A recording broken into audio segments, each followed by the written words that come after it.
We have a problem, Batman. Gotham needs you again.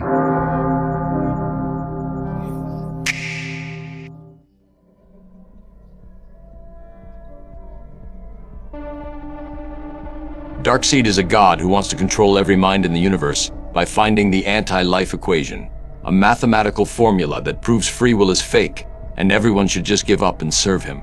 He's not just another alien dictator. He's the living idea of tyranny given form and power. His omega beams can erase people from existence or bring them back to life as his slaves. He rules the planet Apocalypse, where billions of people worship him through fear and programming.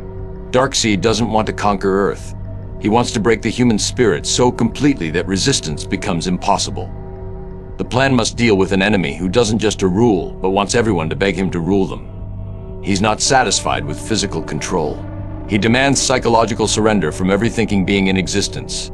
His omega beams are his signature weapon, red energy that shoots from his eyes and can track targets through time and space. These beams don't just kill. They can erase someone from reality completely or transport them to different dimensions. They can also resurrect the dead as mindless servants or torture victims for eternity. The beams are fast, accurate, and nearly impossible to dodge because they bend around obstacles to hit their target. Fighting DARKSEID means dealing with weapons that ignore most defenses and can hit no matter where you hide. The only known defense is superior speed, reflective surfaces that can redirect the beams, or overwhelming him with multiple targets simultaneously. His eyes are his primary weapon, but also his point of focus. Force him to track multiple threats and his accuracy decreases slightly. Physical confrontation with DARKSEID is suicide unless you have Superman-level strength, and even then victory is unlikely. He's tough enough to trade punches with gods, fast enough to keep up with speedsters, and smart enough to outthink most opponents while beating them senseless. His size and strength make direct combat pointless for normal humans. The strategy isn't about hurting him physically, but about surviving long enough to implement other plans. Use superior numbers, environmental advantages, and hit and run tactics to avoid direct confrontation. Every second of face-to-face combat is borrowed time that must be used to save lives or advance larger objectives. The goal isn't winning fights against DARKSEID. It's not losing so badly that everyone dies. Apocalypse serves as both his power base and his greatest weakness because managing a planet-sized dictatorship requires constant attention and resources that could be used elsewhere. His empire depends on fear, propaganda, and systematic oppression that requires ongoing maintenance to prevent rebellion. The population includes billions of enslaved beings who would revolt if given the chance. But they're kept in line through torture, brainwashing, and the constant threat of omega beam execution. The strategy involves supporting underground resistance movements on Apocalypse, smuggling weapons and communication equipment to rebel groups, and coordinating simultaneous uprisings that force DARKSEID to choose between conquering Earth and maintaining control of his home planet. When his attention is divided between multiple crises, his effectiveness in any single area decreases significantly. The anti-life equation represents his ultimate goal and greatest obsession, a mathematical proof that free will doesn't exist and that all resistance to his rule is meaningless. DARKSEID believes that once he possesses this equation, he can broadcast it across the universe and convince every thinking being to surrender voluntarily. His search for the equation makes him vulnerable to false information and mathematical traps that waste his time and resources. The strategy involves creating fake versions of the equation that lead him away from Earth, mathematical paradoxes that confuse his research, and philosophical arguments that challenge his understanding of free will and choice. When his certainty about the equation's existence begins to crack, his motivation for conquest weakens because the equation is the justification for everything he does. Parademons serve as his army, flying soldiers created from the tortured souls of his enemies, turned into mindless weapons that serve his will without question. These creatures retain just enough consciousness to suffer while being forced to attack their former allies and loved ones. Each parademon represents a personal victory for DARKSEID because they're living proof that anyone can be broken and turned into his servant. The strategy for dealing with parademons involves understanding that they're victims rather than villains, people who deserve rescue rather than destruction. This includes developing technology that can reverse the parademon transformation process, creating weapons that incapacitate rather than kill, and establishing protocols for rehabilitating rescued victims.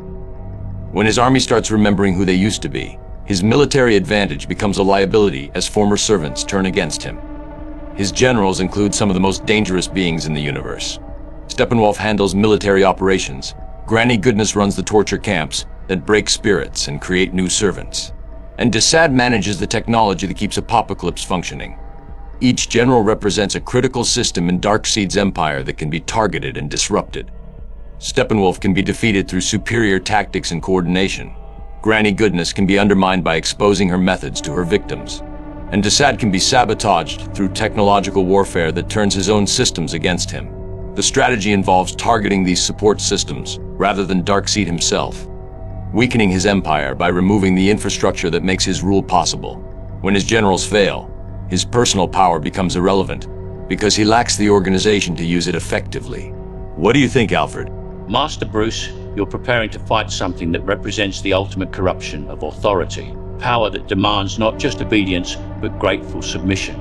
DARKSEID embodies every tyrant's dreaming, subjects who thank him for their chains. However, his greatest weakness may be his very perfection as a symbol of oppression.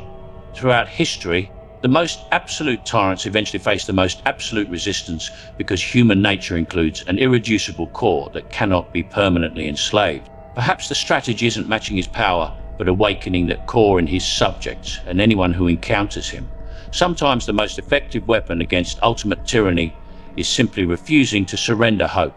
Alfred's right that DARKSEID's greatest weakness is human nature itself. The part of people that rebels against being told they have no choices.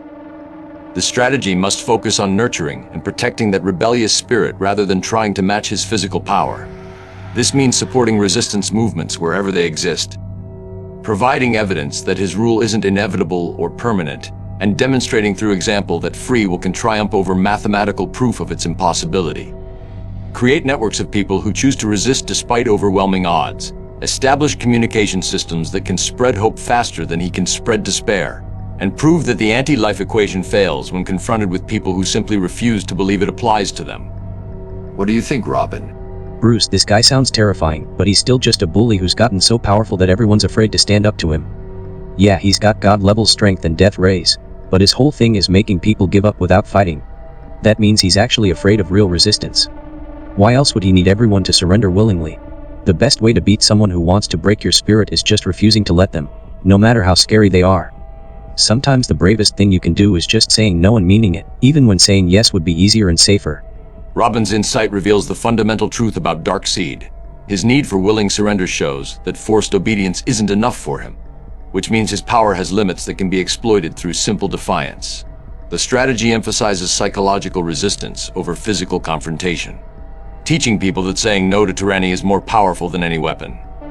This includes training programs that build mental resistance to authoritarian manipulation, support networks for people facing impossible choices, and communication systems that can coordinate acts of defiance across multiple worlds.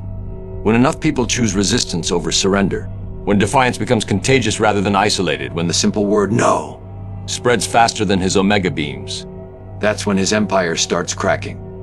the final truth about DARKSEID is that he represents the death of hope disguised as the promise of peace, the end of choice dressed up as the solution to suffering. His defeat requires proving that struggle and uncertainty are preferable to security and control, that the chaos of freedom serves life better than the order of slavery. The contingency serves as both tactical response and philosophical statement, that some things are worth fighting for even when victory seems impossible, that human dignity deserves protection even when surrender offers safety. Victory against DARKSEID means demonstrating that the universe chooses free will over the anti-life equation, that hope survives even when hope seems foolish, that ordinary people saying no can defeat God's demanding yes. When the last person refuses to kneel, when resistance becomes more contagious than despair, when free will proves stronger than mathematical certainty, that's when tyranny discovers its only true weakness: people who would rather die free than live as slaves.